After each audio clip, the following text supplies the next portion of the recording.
Nos forêts et nos jardins sont habités par une grande variété de créatures diurnes et nocturnes. Chacune apporte à la nature et à l'homme les bienfaits de leur interaction sur l'environnement qui contribuent au bon fonctionnement de notre biotope. Dans ce film, nous allons partir à la découverte du hérisson européen, qui est une espèce protégée en voie de disparition.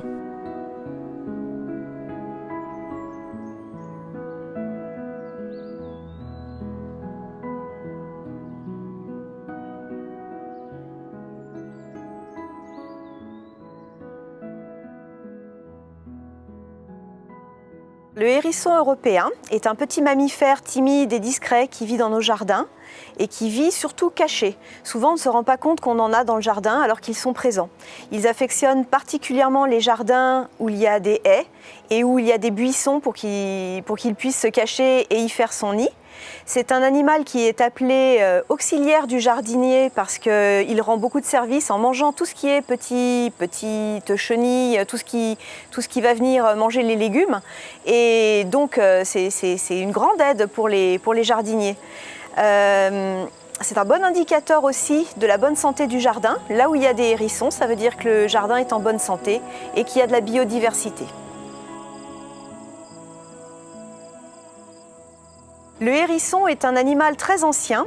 Il est en fait sur Terre depuis 50 à 60 millions d'années, dans une forme qui n'était pas tout à fait celle actuelle, et il ressemblait à cette époque-là plutôt à un gros rat piquant. Et puis sa forme actuelle date d'il y a 15 millions d'années, ce qui est quand même déjà énorme, donc bien avant nous, et il était là bien avant les mammouths et les tigres à dents de sabre, et même les rhinocéros laineux. Donc c'est en fait un animal préhistorique. On trouve des hérissons à peu près partout dans le monde, à l'exception du continent américain et de l'Australie et de la Nouvelle-Zélande, bien que maintenant, malheureusement, il ait été introduit sur ces deux îles, Nouvelle-Zélande et Australie, et que ça cause de gros problèmes. Mais à l'origine, le hérisson n'était pas présent sur ces continents. On en trouve en Asie, on en trouve en Afrique, on en trouve jusqu'en Sibérie.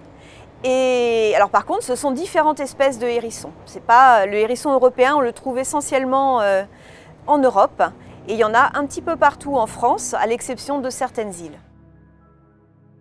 Alors en fait, depuis des milliers d'années, le hérisson est présent dans de nombreuses cultures. Dans l'Égypte ancienne, par exemple, on considérait qu'il protégeait les morts. Dans l'Antiquité, les Romains l'utilisaient pour prédire un petit peu le cycle des saisons. C'est-à-dire que si un hérisson sortait de son nid, ça prédisait l'arrivée du printemps, puisque c'est un animal qui hiberne. Et donc voilà, dès que le hérisson sortait de son nid, c'était l'arrivée des beaux jours. S'il voyait son ombre et en avait peur, ça voulait dire que l'hiver allait continuer plus longtemps. Au Moyen-Âge, les hérissons étaient aussi utilisés à des fins médicinales. On croyait que les cendres de leur peau guérissaient la calvitie et qu'on pouvait voir la nuit en mangeant l'œil droit d'un hérisson. Bon, bien entendu, ce sont des superstitions, mais voilà, il y a toujours eu beaucoup de croyances autour du hérisson.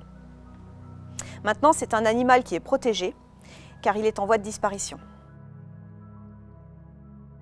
Le hérisson est un animal nocturne qui vit la nuit et qui dort le jour, à l'inverse des humains. C'est un animal qui mesure entre 20 et 30 cm et qui a à peu près la taille d'un melon. Adulte, le poids est compris généralement entre 800 grammes et 1,2 kg, mais ça peut varier énormément suivant les saisons.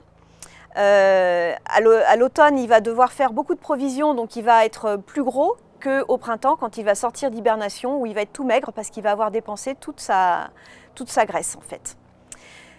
C'est un animal qui est recouvert de piquants. Il a sur le dos environ 5000 à 7000 piquants selon l'âge. Il a des petites oreilles rondes, des yeux brillants qui sont exorbités quand ils sont en bonne santé. Et une petite queue aussi, qu'on ne voit pas souvent, mais voilà, il y a une petite queue. Le ventre est recouvert de poils, donc les piquants c'est uniquement sur le dos, et il a la capacité de se mettre en boule, et c'est sa position de défense en fait. C'est pas un animal qui est agressif, c'est un animal qui est très peureux et dont la technique de défense va être de se mettre en boule et de hérisser ses piquants de façon à piquer son prédateur ou quelqu'un qui voudrait l'embêter. Il peut vivre jusqu'à 10 ans, mais malheureusement, il y a très peu de hérissons qui atteignent l'âge de 10 ans. Il y en a à peu près 1 sur 1000 qui atteint cet âge-là. La moyenne est plutôt entre 2 et 4 ans, et actuellement, l'espérance de vie est même tombée à 2 ans, ce qui est dramatique parce qu'en fait, ils n'ont plus le temps de se reproduire, et c'est pour ça que c'est un animal qui est en voie de disparition progressive, parce que l'espérance de vie est vraiment tombée trop bas. Les femelles font 1 à 2 portées par an. En général 1, mais si elles perdent leur première portée ou si la saison est particulièrement belle, elles peuvent être amenées à faire une 2e portée. Le temps de gestation est à peu près de 35-36 jours. Et les petits naissent sans piquant. Les piquants en fait vont pousser dans les premières heures après la naissance. Et ça va être au début des piquants qui vont être tout mous et très souples et qui seront de couleur blanche. Et puis petit à petit, ces piquants tout doux vont être remplacés par des piquants plus durs et de couleur grise. Et puis petit à petit, voilà, il va y en avoir de plus en plus. La femelle hérisson allaite ses petits. Et les 15 premiers jours, c'est vraiment une période très délicate. Il ne faut jamais déranger un nid de hérisson. Si vous avez une maman hérisson qui a fait son nid dans le jardin, il ne faut surtout pas y toucher, surtout pas aller voir, parce qu'une maman qui est dérangée risque d'abandonner ses petits ou de les manger, sous le coup du stress en fait. Donc vraiment faire très attention à ça. On laisse tranquille une maman hérisson si on sait qu'elle a des petits ou si on soupçonne qu'elle a des petits.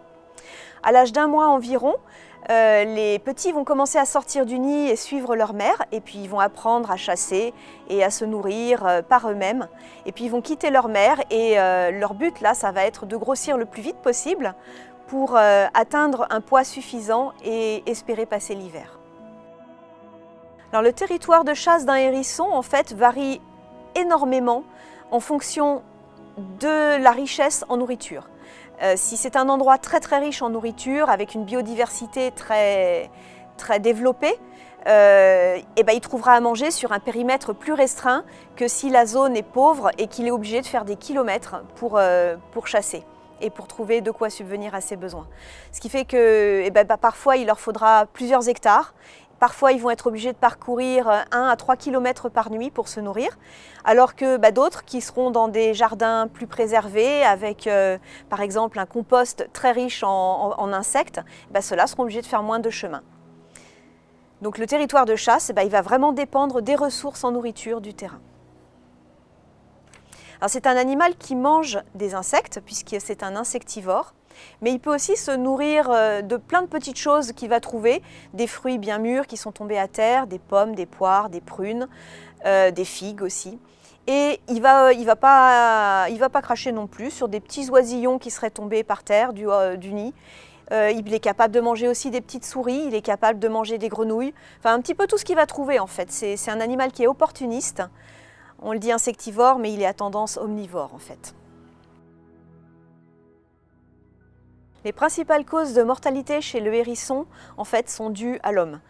26% des hérissons meurent empoisonnés par les pesticides, les produits chimiques, donc tout ce qui est tulimas, tout ce qui est mort au rat, désherbants, etc. Il y en a 24% qui meurent écrasés sur les routes, 18% qui sont décimés par les parasites, tout ce qui est vers intestinaux, vers pulmonaires, tiques, puces, asticots. 13% qui meurent d'épuisement et de faim parce qu'ils ne trouvent plus suffisamment à manger dans la nature.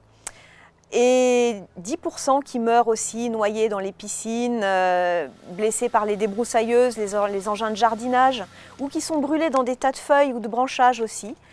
Et puis il y a aussi des hérissons qui meurent prisonniers dans les filets de foot ou dans les filets qui protègent les cultures. Donc voilà, toutes ces causes-là, c'est dû à l'homme. Il y en a 7% seulement qui meurent de leurs prédateurs naturels, qui sont essentiellement le blaireau et le hibou grand-duc. Après, il y a aussi les chiens, mais bon, pareil, là, on retombe plus sur du prédateur dû à l'être humain que du prédateur naturel. 7%, c'est vraiment très peu par rapport à d'autres animaux. Donc le hérisson est un animal qui est vraiment très impacté par l'être humain, et alors qu'on ne s'en rend même pas compte. Et il disparaît petit à petit parce qu'on ne se rend pas compte de ce qu'on lui fait subir et de la pression qu'on met sur son espèce. Il y a aussi des hérissons qui sont victimes du braconnage, puisqu'il y a des gens qui chassent les hérissons pour les manger. Et ça, c'est très sévèrement puni. On peut aller jusqu'à 2 ans d'emprisonnement et jusqu'à 150 000 € d'amende. Si on ne fait rien pour l'aider, en fait, le hérisson va disparaître d'ici quelques dizaines d'années. On reconnaît un hérisson en difficulté, en fait, principalement au fait qu'il sort en plein jour.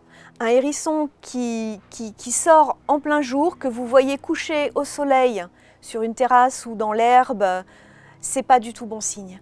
Un hérisson est un animal nocturne. À partir du moment où il se couche au soleil, c'est qu'il est en hypothermie, qu'il a froid, donc qu'il est malade, voire mourant. Quand on voit un hérisson qui titube, ou s'il a l'air blessé, ou s'il a l'air très affaibli, qu'il se traîne, là c'est un animal en danger. Si on voit plein de mouches qui lui tournent autour, c'est aussi un très grand danger. Un hérisson en détresse, il faut le prendre, le mettre dans un carton, un grand carton, avec des bords assez hauts, ou dans un grand bac en plastique de type curveur. Vous installez une serviette au fond ou du papier journal. Vous posez une polaire pliée en 4 dans un coin. Vous mettez une petite bouillotte. Si vous n'avez pas de bouillotte, vous mettez une petite bouteille remplie d'eau chaude que vous glissez dans une chaussette pour qu'il ne se brûle pas. Mais il a besoin d'une chaleur de contact. C'est vraiment très important la chaleur de contact, parce qu'un animal, un hérisson qui est malade, en fait, il ne va plus arriver à stabiliser sa température et il va falloir l'aider. Et vous installez ce carton ou cette boîte dans une pièce tranquille de la maison, au calme, et vous contactez aussi rapidement que possible un centre de soins ou un vétérinaire pour demander de l'aide. Si vous êtes amené à devoir garder le hérisson plus de quelques heures parce que le centre de soins, vous n'arrivez pas à le joindre, ou parce qu'il est assez loin, ou parce que X raison, vous pouvez donner à manger au hérisson des croquettes pour chat ou de la pâtée pour chat, au poulet de préférence, parce que c'est plus digeste que les pâtés ou les croquettes au poisson. Et vous lui mettez cette nourriture dans un coin du carton ou de la caisse, et vous mettez aussi une petite gamelle d'eau, alors de préférence des gamelles assez lourdes et très basses, parce qu'il faut que le hérisson puisse facilement l'atteindre. Donc de l'eau uniquement, jamais de lait, jamais. Ça leur donne des diarrhées mortelles, donc on ne donne que de l'eau aux hérissons. L'autre urgence auquel il va falloir répondre, même si vous arrivez à joindre un centre de soins, c'est dans le cas où il y a des œufs de mouches. Si les mouches ont pondu sur le hérisson, les œufs ressemblent à des petits grains de riz, tout petits, et ça, il faut les enlever vraiment le plus vite possible. Parce que sinon, les œufs vont éclore en quelques heures. Les asticots vont rentrer dans le hérisson par tous les orifices, les yeux, le nez, la bouche, l'anus, et ils vont en fait creuser des galeries et manger le hérisson de l'intérieur. Donc ça, c'est vraiment à enlever le plus rapidement possible. Alors on utilise pour ça une petite pince à épiler, une brosse à dents sèche, et on mouille surtout pas. Et on va brosser le hérisson pour essayer de lui retirer tous ses œufs jusqu'au dernier. Pareil, s'il y a des asticots, n'attendez pas pour les enlever, vous prenez une pince à épiler, vous enlevez tout ce que vous pouvez. C'est vraiment les urgences.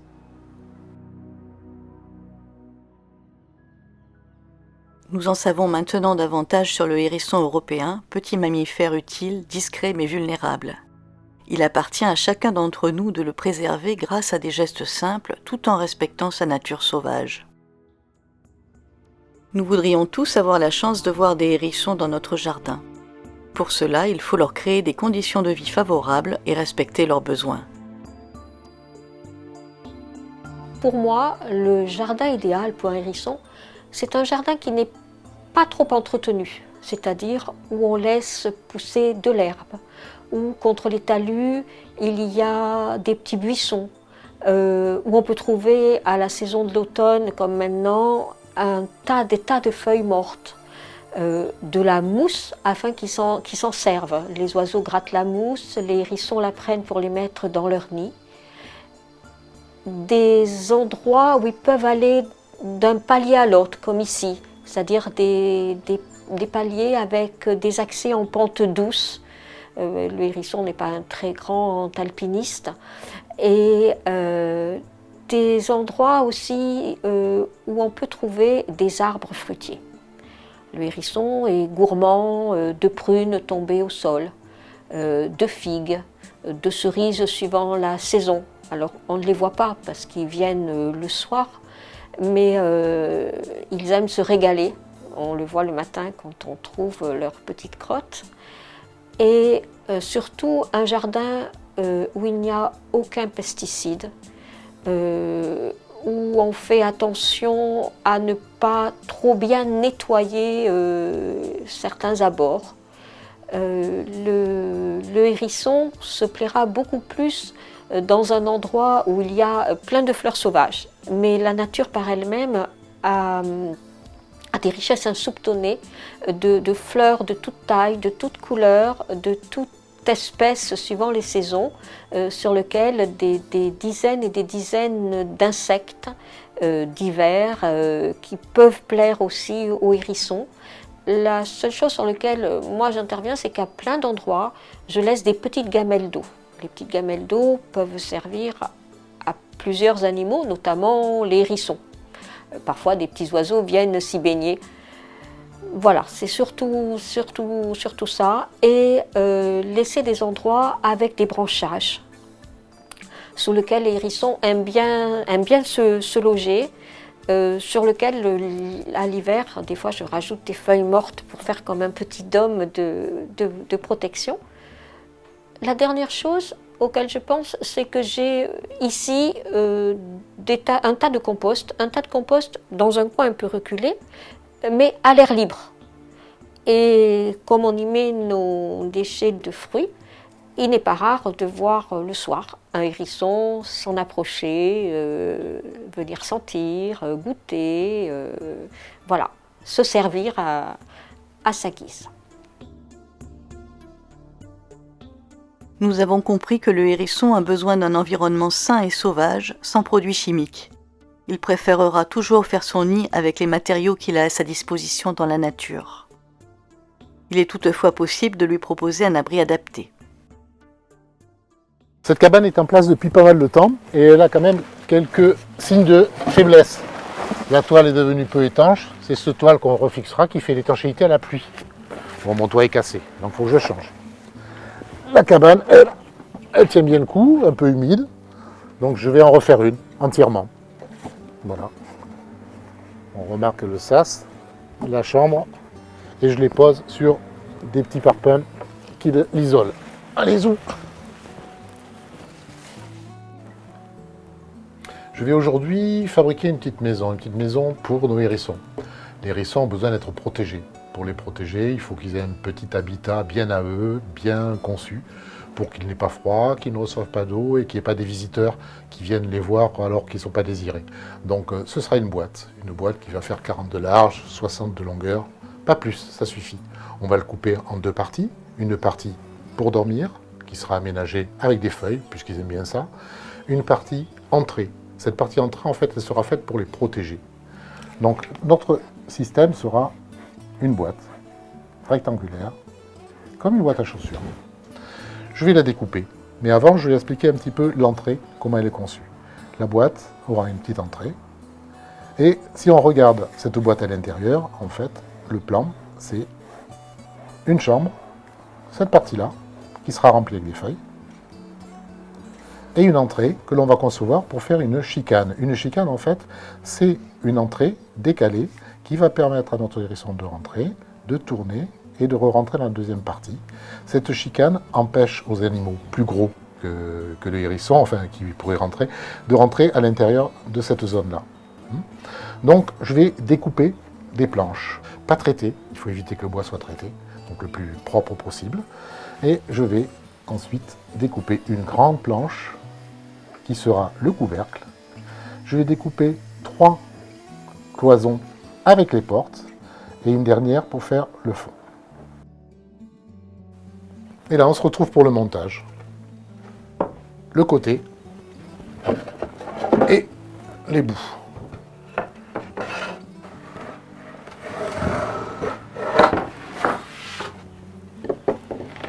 Ensuite, je monte le premier côté. Donc je viens d'assembler, préassembler le fond sur un côté. Je vais maintenant monter, préassembler notre petite porte sur le devant. Même principe, je positionne.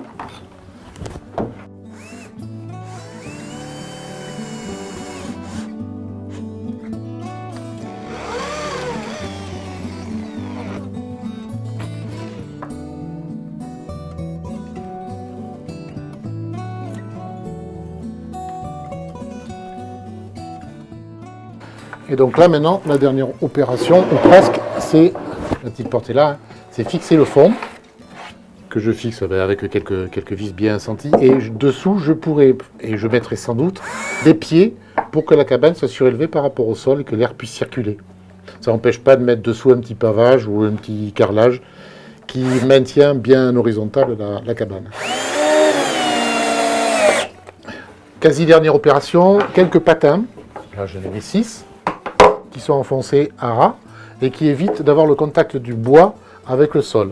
Bon, vous pouvez aussi mettre des petites planchettes dessous ou des morceaux de tuiles qui vous empêchent ça, mais il faut toujours avoir des petits patins. C'est assez indispensable, sinon ça pourrit trop vite. Dernier item, le toit. Le toit, pour le mettre, il est assez pratique d'avoir des cales. Donc vous avez 4 cales positionnées dans chacun des angles qui permet de positionner correctement le toit et de l'empêcher de naviguer. Là, il est bloqué dans toutes les directions.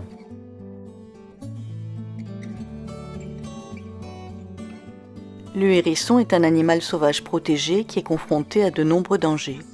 Notre mode de vie moderne rend la vie difficile à ce petit mammifère pourtant bien utile. Le hérisson, lorsqu'il est visiblement orphelin, malade ou en détresse, a besoin d'assistance.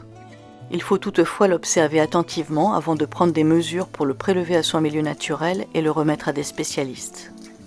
Les centres de soins de la faune sauvage qui accueillent les hérissons ont pour mission de soigner puis de relâcher les animaux dans leur milieu naturel afin de compenser les méfaits de l'activité humaine. Hélas, il manque souvent de moyens humains et financiers pour mener à bien leur mission, en particulier les petits centres sans personnel salarié. Sauver les hérissons, c'est l'affaire de nous tous.